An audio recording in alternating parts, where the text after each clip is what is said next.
Hello student, एक बार फिर से आपका स्वागत है आपके अपने YouTube channel smart study classes पर। हाँ तो बेटा, हमारी इंटरमीडिएट की इंग्लिश की क्लास चल रही थी और इसमें हम डिस्कस कर रहे थे पोइट्री। क्या पोइट्री? यानी कि फ्लेमिंग जो आपकी बुक है उसके दो पार्ट है, मैंने आपको पहले बताया था।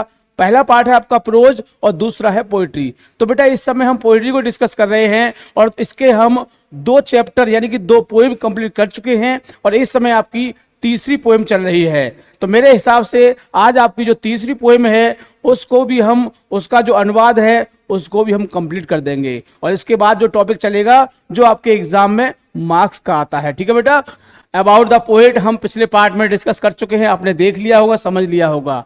अबाउट द पोएम इसको भी डिस्कस कर दिया था बेटा, और इसके साथ साथ ये पहला जो पॉइंट था इसको भी कर दिया था, इसको भी कर दिया था और इसको भी बेटा हमने कर दिया था। अब इससे आगे चलते हैं, उसी तरह से चलते हैं। ये आपका चलेगा, ये चौथा स्टैंजा है, नंबर नहीं पढ़ा है कोई बात नहीं, मैं यहाँ चौथा डाल देता हूं। ठीक है, मैं नंबर डाल दिया करूंगा, आपको परेशान नहीं होना है। जो भी आपको दिक्कत परेशानी हो आप मुझे सिर्फ थोड़ा सा आदेश कर दें तो मैं उस चीज को, तो बेटा ये चौथा है और मैंने आपको बताया था कि इस चीज को बढ़िया तरह से अगर समझना है तो क्या चीज है, वो है बेटा वर्ड मीनिंग। क्या है? Word meaning. जितने आपको जो स्टैंजा है इसके वर्ड मीनिंग अच्छी तरह से याद होंगे, मैं गारंटी देता हूं कि ज्यादा अच्छी नहीं तो आप टूटा फूटा अनुवाद तो कर लोगे और आपके लिए टूटा फूटा ही काफी है, क्योंकि आपको किसी को सुनाना नहीं है, किसी को लिख के नहीं देना है, अरे क्वेश्चन छांटने हैं बस। ठीक है बेटा, तो इसके लिए बहुत जरूरी है, वो क्या है उस चीज को भी हम दिखा देते हैं आपको। वो है बेटा इसके लिए वर्ड मीनिंग। क्या है? Word meaning. तो यदि आपको कोई चीज पढ़नी है, मेरा एक तरीका है, मैं आपको तरीके से बता रहा हूं। फर्स्ट ऑफ ऑल क्या करोगे, जितने भी वर्ड मीनिंग हैं, जानते हैं नहीं जानते हैं, उनको अच्छी तरह से याद कर लें। जैसे पहला है आपका काउंट। काउंट मीन्स क्या होता है? गिनना होता है। ठीक। दूसरा है स्टिल। स्टिल मीन्स क्या होता है? शांत या फिर स्थिर। काउंट मीन्स क्या होता है? गिनना होता है। स्टिल माने शांत या स्थिर होता है। फेस मीन्स क्या होता है? धरातल। धरातल या फलक या फिर चेहरा भी कह सकते हैं इसको हम, ये तो आपने पढ़ा ही होगा। आगे है बेटा एक्सोटिक। एक्सोटिक मीन्स क्या होता है? अनोखा कह सकते हैं, आकर्षक कह सकते हैं। अनोखा या आकर्षक पिछले पार्ट में हमने आपको डिस्कस किया था। रस मीन्स क्या होता है? भीड़ भाड़, यानी जब बहुत ज्यादा भीड़ भाड़ होती है तो उसको हम क्या बोलते हैं बेटा? रस बोलते हैं। आगे सडन। सडन मीन्स अचानक होता है, आकस्मिक कह सकते हैं या एकदम या फिर अचानक कह सकते हैं। स्ट्रेंजनेस। स्ट्रेंजनेस मीन्स होता है अनोखा कह लो, विलक्षण कह लो। ठीक है ना, इस तरह से विलक्षण या क्षण ऐसे कह सकते हैं इसको।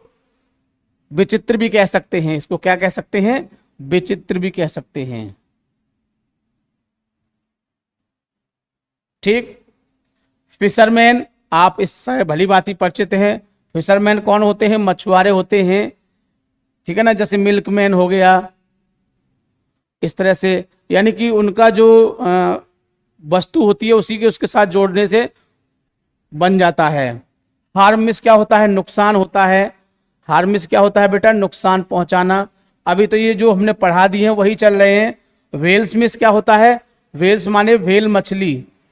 व्हेल मछली जानते होंगे, बहुत बड़ी होती है और इसमें यही बताया गया है कि उस मछली को मछुआरे भी नुकसान नहीं पहुंचा सकते हैं, बहुत बड़ी होती है, कहां से नुकसान पहुंचाएंगे। चाकू, उसके लिए सुई मालूम पड़ता है। तलवार, चाकू, छुरा उसके अंदर डाल दिया जाए तो उसको ऐसा फील होता है कि किसी चींटी ने काट लिया या मेरे अंदर कोई सुई चुबा दी है थोड़ी सी, ऐसा फील होता है। ठीक है। गैदरिंग मिस होता है बेटा इकट्ठा करना, एकत्रित करते हुए। क्या करना होता है? एकत्रित करते हुए या इकट्ठा करना। हर्ट मिस क्या होता है? घायल, चोटिल होना। क्या है? घायल या चोटिल होना। और विक्ट्री मिस क्या होता है? विजय। विजय या फिर जीत। ठीक है। तो क्या है? कुछ भी नहीं है, बहुत ही आसानी से, बहुत ही मेरे हिसाब से सिंपल से वर्ड हैं। 2-3 बार अच्छी तरह से पढ़ लोगे तो आपके माइंड में बैठ जाएंगे और जब माइंड में बैठ जाएंगे तो बहुत ही आसानी से इनको आप कर सकते हैं। लोग कुछ कुछ और है, इनको भी देख लेते हैं। सर्वाइवर्स। सर्वाइवर्स क्या होता है? जो जीवित बचते हैं। सर्वाइवर्स वो होते हैं, इसको हम उत्तर जीवियों भी कहते हैं। जैसे कि मान लो कोई युद्ध हो रहा है, अब युद्ध में क्या होगा, बहुत सारे लोग मारे जाएंगे, बहुत सारे लोग मारे जाएंगे ना, मारे भी जाते हैं। आप टीवी में भी देखते होंगे, फिल्मों में भी देखते होंगे, जब लड़ाई होती है तो क्या होता है, बहुत सारे लोग मारे जाते हैं, और उसके साथ साथ क्या होता है, बहुत सारे बच भी जाते हैं, बच जाते हैं ना, ऐसा नहीं कि सब मर गए, बच भी जाते हैं। तो जो बचे हुए लोग होते हैं, जो बचे हुए लोग होते हैं उनको सर्वाइवर्स बोलते हैं हम, जो जीवित बचते हैं। यानी युद्ध के बाद कुछ लोग बच भी जाते हैं, ऐसा नहीं कि युद्ध ऐसा हो कि दोनों पार्टी पूरी पूरी मर जाएं। कभी ऐसा युद्ध देखा है आपने? नहीं देखा होगा कि दोनों पार्टियां समाप्त हो जाएं, ऐसा नहीं होता है। तो जो लोग बच जाते हैं उनको क्या बोलते हैं, सर्वाइवर्स बोलते हैं उनको, जो जीवित बचे हुए हैं, ठीक है ना। उसको हम एक वर्ड और कह सकते हैं, उत्तरजीवियों, उत्तरजीवियों भी कह सकते हैं, उसको याद रखोगे आप। In the shade, in the shade under नीचे कह सकते हैं, या ओट कह सकते हैं, या छाव कह सकते हैं। शेड समझते हैं ना, in the shade of the tree, आपने पढ़ा होगा कि हम पेड़ की छाव में खड़े हुए हैं, हम पेड़ की छाव में खड़े हुए हैं, तो we are standing in the shade of the tree, खड़े हुए हैं। तो ऐसे सेंटेंस आपने पढ़े होंगे। तो शेड क्या होता है, एक फ्रेज है आपका ये, यानी कि छाव में, जैसे in the house, under the tree, ऐसे ही इन द शेड ऑफ होता है, इस तरह से। कंफ्यूज्ड, सभी जानते हैं कंफ्यूज मींस क्या होता है, गलत समझना या फिर भ्रमित होना। क्या होता है बेटा, गलत समझना या फिर भ्रमित होना। तो ये वो वर्ड हैं जो आपको आज पढ़ने को मिलेंगे, इसलिए इन पर अच्छी तरह से फोकस करें, ठीक है बेटा। इनएक्टिविटी, इनएक्टिविटी क्या होता है, निष्क्रियता, क्या होती है, निष्क्रियता। और एक्टिविटी होता तो सक्रियता हो जाता, सिंपल सी बात है। तो इनएक्टिविटी क्या होता है बेटा, निष्क्रियता होती है। ट्रिक विद, ट्रिक विद क्या होता है, लेन देन होना, क्या होता है, लेन देन होना। ट्रिक विद क्या होता है बेटा, लेन देन होना। हॉग, हॉग मीन्स क्या होता है, विशाल, बहुत बड़ा कह सकते हैं, विशाल या बहुत बड़ा कह सकते हैं। इंटरप्रेट, इंटरप्रेट क्या होता है, रुकावट कह सकते हैं या फिर बाधा डालना, रुकावट डालना या फिर बाधा कह सकते हैं, इंटरप्ट। इसके बाद है थ्रीटिंग, थ्रीटेनिंग क्या होता है, धमकी देना, क्या होता है, धमकी देना, यहां पर मृत्यु का भय पैदा करना, धमकी देना या फिर मृत्यु का भय पैदा करना। तो ये वर्ड आपको याद रखने हैं अच्छी तरह से। लेटर मिस क्या होता है, बाद में आना, बाद में आने वाला। लेटर मिस क्या होता है, बाद में आने वाला। एलाइव मिस क्या होता है, एलाइव मिस जीव या फिर जीवित कह सकते हैं। तो बताओ कुछ भी दिक्कत, बिल्कुल भी दिक्कत नहीं है, ये वर्ड मीनिंग पढ़ लिए। अब चलते हैं जिस चीज का आपको इंतजार था बेटा, स्टैंजा। एक एक स्टैंजा आपको बताएंगे, उसके बाद पूछेंगे समझ में आया नहीं आया, फिर दूसरा, फिर तीसरा, इसी तरह से समाप्त कर देंगे। बिल्कुल परेशान नहीं होना है। और इसके बाद आपका वही टॉपिक आ जाएगा जो एग्जाम में आता है। तो थोड़ा सा पीछे चलते हैं, उस चीज को देख लेते हैं बेटा जो आपकी चल रही थी। यही चलने वाला है, मैंने नंबर भी डाल दिया था, अब आपको पता होगा। 3 हो चुके थे, चौथा चलेगा। बड़े ध्यान से समझना है, लैंग्वेज भी ज्यादा हार्ड नहीं है, थोड़ा अपने भावों को पास में रखना है, ठीक है। दोज, दोज मिस होता है वो, क्या होता है, वो। दोज मिस क्या होता है, वो। हु मिस होता है जो। प्रीपेयर माने तैयार करते हैं, प्रीपेयर मिस तैयार करना।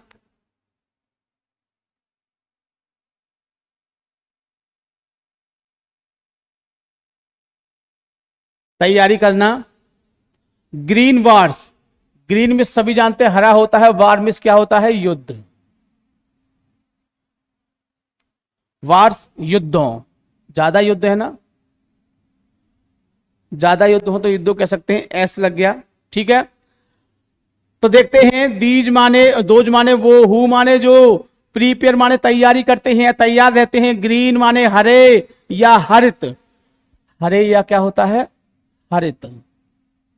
वार्स मीन्स युद्ध, वो जो तैयार रहते हैं किसके लिए, हरित युद्धों के लिए, जो हरित युद्धों के लिए तैयार रहते हैं या हरित युद्धों की तैयारी करते हैं, ये इसका अर्थ है। तो एक बार फिर देखते हैं, दोज माने वो, हु माने जो, जो तैयार, हु मान, दोज मिस वो होता है, हु माने जो, प्रीपेयर माने तैयारी करते हैं या तैयार रहते हैं, ग्रीन माने हरित, और वार्स माने युद्धों के लिए। जो लोग जो हरित युद्धों के लिए तैयार रहते हैं या तैयारी करते हैं, वार्स विद गैस, किसके साथ? वार्स में से युद्ध, विद माने से या साथ, गैस माने गैस के साथ, यानी कि युद्ध किसके साथ? गैस के साथ युद्ध, या युद्ध गैस के साथ। वार्स विद फायर, युद्ध आग के साथ, यानी कि युद्ध किसके साथ होता है? युद्ध गैस के साथ, और युद्ध किसके साथ होता है? आग के साथ। तो बेटा यहां पर एक बात आपने समझो, कहेंगे कि ये सब ग्रीन युद्ध तो बहुत देखे हैं, ये ग्रीन युद्ध क्या होता है? युद्ध में तो जब मारकाट होती है तो खून इधर का इधर हो जाता है, लाल लाल होता है, लेकिन आप यहां ग्रीन कह रहे हैं। तो बेटा ये हरित युद्ध क्या होता है? जैसे कि आप आज देख रहे हैं दिन रात क्या हो रहा है?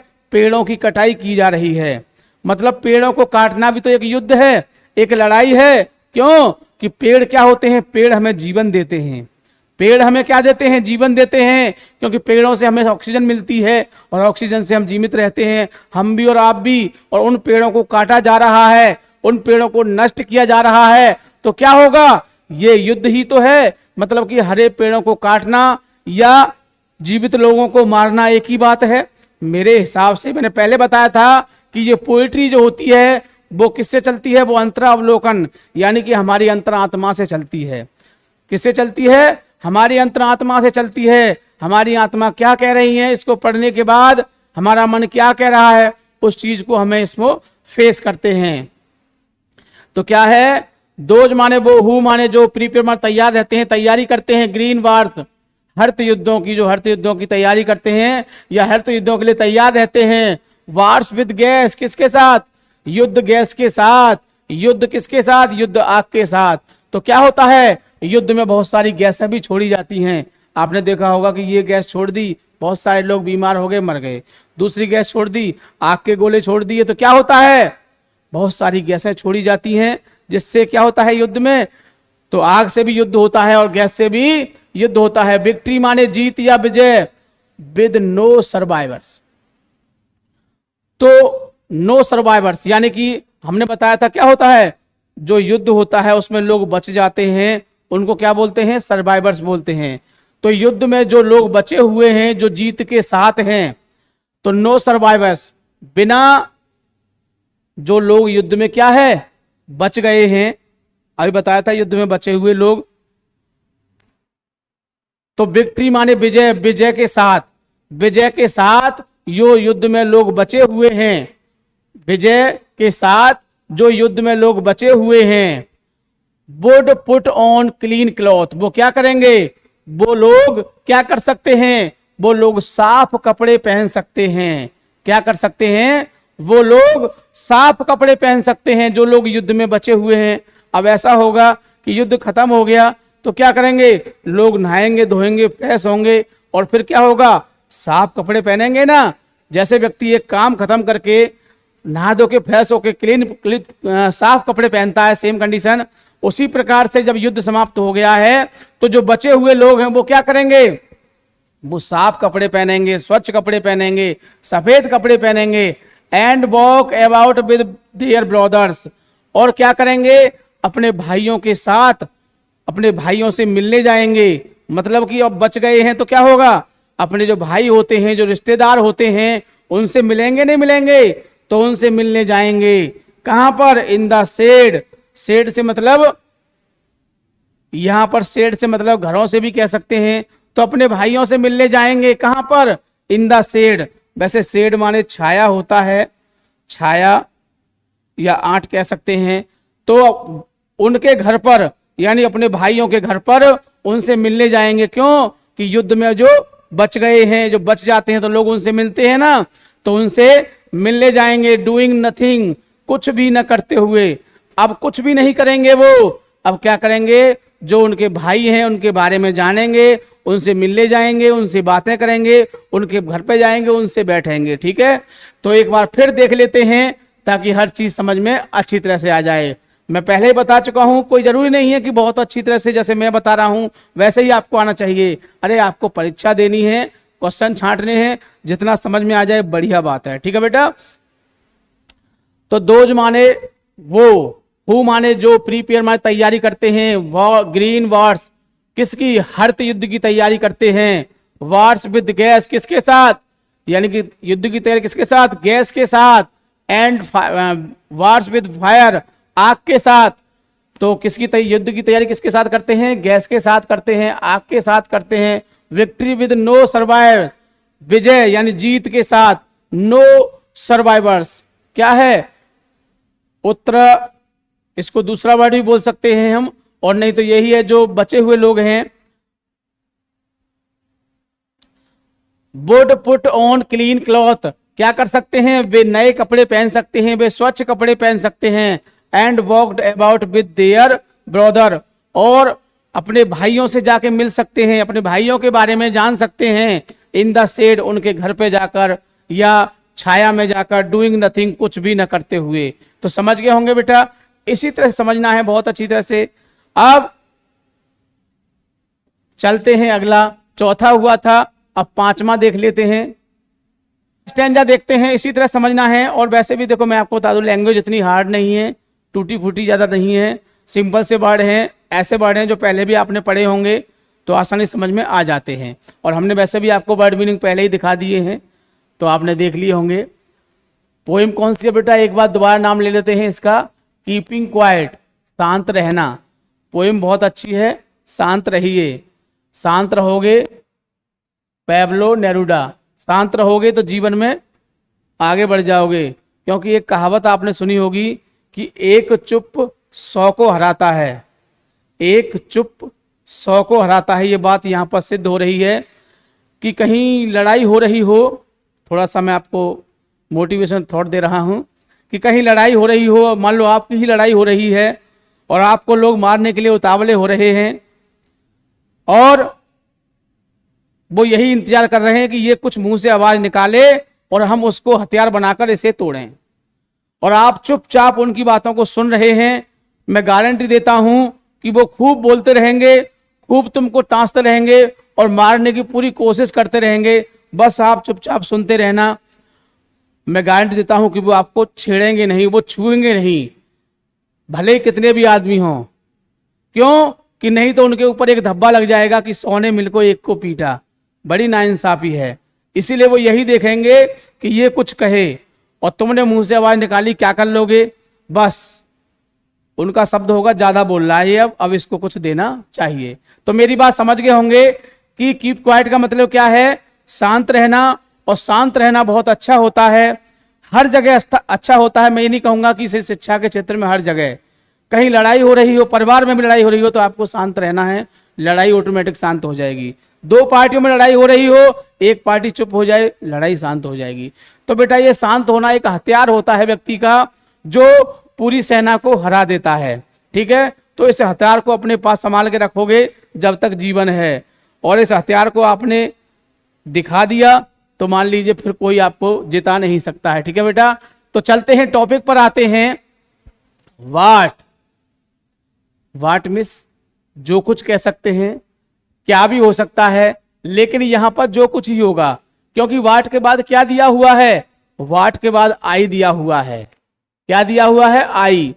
तो इससे मतलब क्या होता है कि ये जो हमारे सेंटेंस होते हैं, ये वो सेंटेंस होते हैं जो कंडीशन होती हैं हमारी, रिलेटिव प्रोनाउन है, रिलेटिव एडवर्ब है, तो ये वो सेंटेंस होते हैं जो 2 वाक्य होते हैं।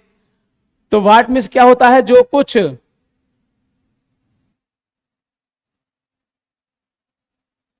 अगर आप क्या कहोगे तो बेटा गलत कर दोगे। व्हाट मीन्स जो कुछ, आई वांट माने मैं, वांट में चाहता हूं, यानी जो कुछ मैं चाहता हूं, व्हाट आई वांट, जो कुछ मैं चाहता हूं, should not be confused. I want मैं चाहता हूं, शुड नॉट बी कंफ्यूज्ड। तो जो कुछ भी मैं क्या करता हूं, चाहता हूं, या जो कुछ मेरी इच्छा है, क्या है उसने, what I want, I miss में, वांट में चाहता हूं, शुड नॉट बी कंफ्यूज्ड, तो क्या है, उसे भ्रमित नहीं करना चाहिए। तो जो कुछ मैं चाहता हूं मुझे उससे भ्रमित नहीं होना चाहिए, यानी जो कुछ मैं चाहता हूं मुझे उससे भ्रमित नहीं होना चाहिए। कंफ्यूज्ड मीन्स क्या होता है? भ्रमित। यानी जो कुछ मैं चाहता हूं उसे मुझसे भ्रमित नहीं होना, यानी मुझे उससे भ्रमित नहीं होना चाहिए। With total inactivity. विद माने से या साथ होता है, टोटल माने संपूर्ण। क्या होता है? संपूर्ण। टोटल पूरा। टोटल मीन्स क्या होता है? पूरा बोलते हैं ना, हमने संपूर्ण कह दिया। संपूर्ण पूरा एक ही बात होती है। इनएक्टिविटी माने निष्क्रियता, यानी पूरी निष्क्रियता के साथ। पूरी निष्क्रियता। इनएक्टिविटी क्या होती है? निष्क्रियता। पता रहेगी, लिखना जरूरी है, याद रहेगी। तो पूरी निष्क्रियता के साथ आई वांट, मैं जो कुछ चाहता हूं, शुड नॉट बी कंफ्यूज, मुझे उससे भ्रमित नहीं होना चाहिए। और पूरी किसके? पूरी निष्क्रियता के साथ। लाइफ इज व्हाट, जीवन क्या है? जीवन क्या है? इट इज अबाउट, इसके बारे में, यानी इसके बारे में। किसके? पूरी निष्क्रियता के साथ। तो इसके बारे में जीवन क्या है? जीवन क्या है? तो लाइफ इज व्हाट, लाइफ में जीवन, इज माने है, व्हाट मीन्स क्या, तो जीवन क्या है? इट इज, इसके बारे में। आई वांट, मैं चाहता हूं, नो ट्रैक, बिल्कुल भी लेन देन। विद नो ट्रैक मीन्स क्या होता है? ट्रैक मीन्स मैंने बताया था आपको, लेन देन होता है। मैंने सारे वर्ड मीनिंग पढ़ाए थे। विश्वास नहीं है? एक बार दिखा दूं? चलो तो एक बार दिखा देते हैं। क्या था वर्ड? देखो, कंफ्यूज क्या है? भ्रमित होना या फिर गलत समझना। और इनएक्टिविटी क्या है? निष्क्रियता। और ये रहा ट्रिक विद, क्या है? लेन देन होना। देख लिया? चलो पीछे चलते हैं और फिर उस स्टेंजा को देखते हैं। तो क्या था? आई वांट माने मैं चाहता हूं, नो माने नहीं, ट्रिक विद लेन देन, डेथ, यानी मृत्यु के लिए मैं लेन देन नहीं चाहता हूं, यानी कि मृत्यु के लिए मैं लेन देन करना नहीं चाहता हूं, यानी कि किसी का जीवन लेने के लिए मैं लेन देन करना नहीं चाहता हूं। जिसको बोलते हैं ना पैसे लेके मर्डर करना। पैसे लेके मर्डर करना क्या होता है? वही तो होता है, यानी कि मैं मृत्यु के लिए, जीवन किसी को मारने के लिए लेन देन नहीं चाहता हूं।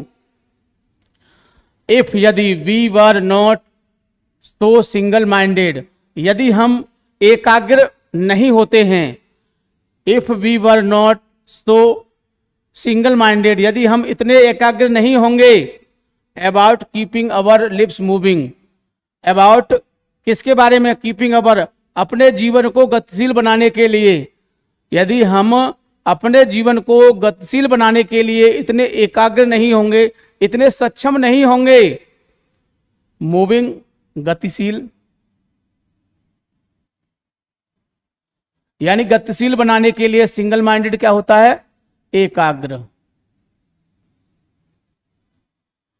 तो यदि हम एकाग्र नहीं होंगे या हम एकाग्र नहीं थे, तो सिंगल माइंडेड, इतने एकाग्र नहीं थे किसके लिए?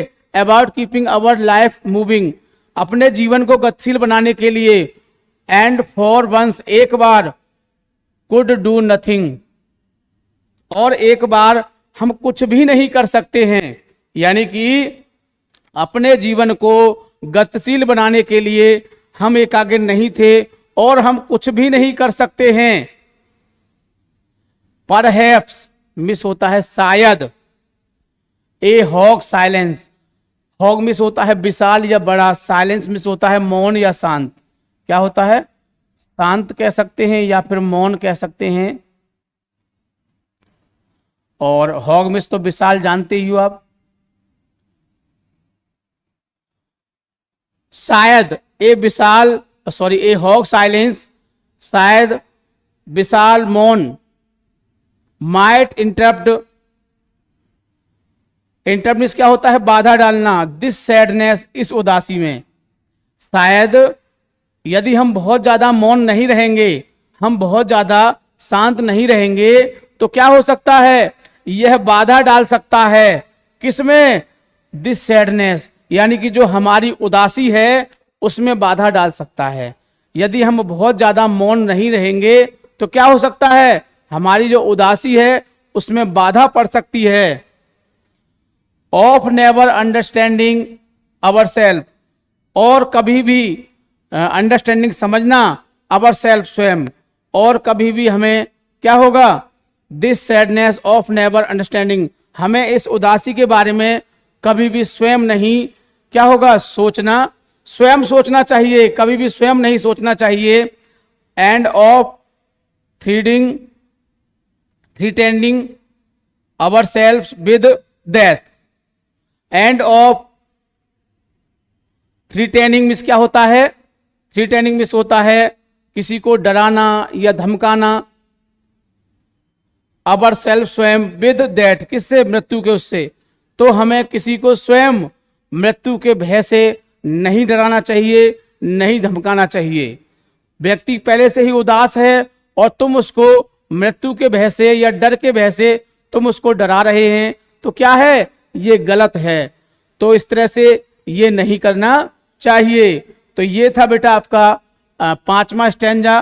काफी बड़ा स्टैंजा है, लेकिन एग्जाम में इतना बड़ा नहीं आएगा, वो छोटा ही आएगा, लेकिन फिर भी आपको इसको ध्यान से समझना है। ठीक है बेटा, बहुत ही अच्छी तरह समझना है, बहुत ही बढ़िया तरह से।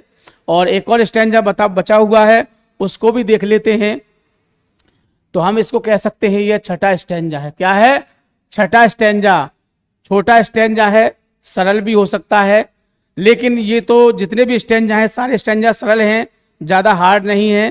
ठीक है, तो जो दूसरा स्टैंजा है जो 5वां स्टैंजा है उसको हमने समझा दिया है, स्टैंजा देखना है। तो देखिए बेटा, परहैप्स मिस क्या होता है, शायद। परहैप्स मिस क्या होता है, शायद। द अर्थ माने पृथ्वी, कैन सकती है, टीच पढ़ा सकती है, अस माने हमको, यानी कि शायद जो पृथ्वी है, कैन टीचर्स, हमें शिक्षा दे सकती है या हमें पढ़ा सकती है। टीच माने पढ़ाना होता है या शिक्षा देना, अस माने हमको, अर्थ माने पृथ्वी। तो पृथ्वी हमको पढ़ा सकती है, पृथ्वी हमको शिक्षा दे सकती है, शायद। एज मिस क्योंकि, क्योंकि वैन माने जब, एवरीथिंग माने प्रत्येक चीज या प्रत्येक वस्तु, क्योंकि जब प्रत्येक वस्तु, सीम्स दैट क्या होता है, मृत नजर आती है, यानी पृथ्वी हमको पढ़ा सकती है या पृथ्वी हमको शिक्षा दे सकती है। कब, जब, वैन, क्योंकि जब, एवरीथिंग प्रत्येक वस्तु, सीम्स माने प्रतीत होती है, दिखाई देती है, डेड माने मृत, जब हमको प्रत्येक चीज मृत दिखाई देती है तो पृथ्वी हमको शिक्षा दे सकती है, हमको ज्ञान दे सकती है, हमको पढ़ा सकती है। एंड लेटर, और बाद में, प्रूव्स, यह सिद्ध होता है, टू बी अलाइव, कि हम जीवित हो सकते हैं, और बाद में यह भी सिद्ध होता है कि हम जीवित हो सकते हैं।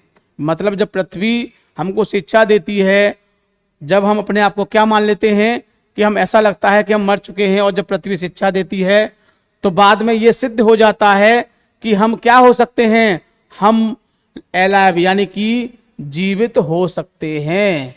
तो यह भी सिद्ध हो जाता है। प्रूफ मींस क्या होता है, सिद्ध करना। तो यह भी सिद्ध हो सकता है, ठीक है, कि हम जीवित हो सकते हैं। नाउ अब आई शैल काउंट, अब मैं गिनूंगा अप टू 12, अब मैं 12 तक गिनूंगा, और फिर से कभी कहता है कि अब मैं दोबारा से 12 तक गिनूंगा, यानी कि अपना अंतरा अवलोकन करने के लिए, अपने अंदर की बातों को झांकने के लिए, जानने के लिए वो कहते हैं कि अब सभी शांत हो जाएं, अब मैं दोबारा से 12 तक गिनूंगा। और आप स्वयं मन में सोचें, अपने अंतरा अवलोकन करें, अपनी आत्मा के अंदर मंथन करें इस चीज को कि ऐसा होता है या नहीं होता है, और मैं दोबारा 12 तक गिनता हूं, ऐसा कहते हैं। एंड यू कीप क्वाइट, और क्या होगा, और तुम सब क्या होंगे, तुम सब शांत रहोगे, यानी कि मैं अब 12 तक फिर दोबारा से गिनूंगा और तुम सब क्या रहोगे, तुम सब शांत रहोगे, कीप क्वाइट रहोगे। एंड आई विल गो, और मैं चला जाऊंगा, यानी कि और मैं अब चला जाऊंगा। तो समझ गए होंगे। एक बार फिर और देख लेते हैं। स्टैंजा अच्छा है, इजी तो है, ये मैं आपको पहले ही बता चुका हूं, एक बार फिर देख लेते हैं। परहैप्स, शायद, the earth can teach us, पृथ्वी हमको सिखा सकती है, हमको शिक्षा दे सकती है, हमको पढ़ा सकती है। एज, क्योंकि, वैन माने जब, एवरीथिंग सीम्स टू डेड, जब प्रत्येक चीज कैसी, मृत नजर आती है, तो क्या होता है, एंड लेटर, और बाद में प्रूव्स, सिद्ध करती है, टू बी अलाइव, यानी कि वह जीवित हो जाता है। नाउ, अब आई शैल काउंट अप टू 12, अब मैं 12 तक गिनूंगा। एंड यू कीप क्वाइट, और तुम शांत रहोगे। एंड आई विल गो, और मैं अब चला जाऊंगा। तो ये है आपकी पोएम। बड़ी अच्छी तरह से देखो, हमने जितने भी स्टैंजा थे 6 स्टैंजा थे, और 6 स्टैंजा को हमने बढ़िया तरह से आपको समझाया। समझ में भी आ गया होगा। समझ में आ गया है तो एक बार मुझे ऑल क्लियर है सर कह के बता दें। नो प्रॉब्लम, ऑल क्लियर है। ठीक है बेटा, बहुत अच्छी बात है, समझ में आ गया है। तो बेटा अगले पार्ट में मिलते हैं इसके साथ। फिर अगले पार्ट में आपकी इसकी समरी और इसके साथ आपके जो स्टैंजा हैं उनको डिस्कस करेंगे बहुत ही अच्छी तरह से, जो एग्ज़ाम में आपका 6 मार्क्स का आता है। ठीक है बेटा, और सबसे खास बात, जो हमारी संडे को जो लाइव होता है उसमें हम एक कॉम्पिटिशन कराते हैं, आपको पता होगा, लकी ड्रॉ कराते हैं। एक बच्चे को इनाम दिया जाता है, और इनाम के लिए हम उन्हीं बच्चों को चूज़ करते हैं जो वीडियो के ख़त्म होने के बाद हमें लाइक या शेयर करते हैं। उन्हीं बच्चों के हम नाम उसमें लगते हैं। कुछ बच्चों के नाम हमने हटा भी दिए थे, क्योंकि जब हमने देखा वो बच्चे सपोर्ट नहीं कर रहे थे। तो बेटा आपको वीडियो के बाद में लाइक या शेयर करना नहीं भूलना है, ताकि यदि आप हम लकी ड्रॉ कराएं तो उसमें आप पार्टिसिपेट हो सकें। ठीक है बेटा, थैंक यू। जय हिंद, जय भारत।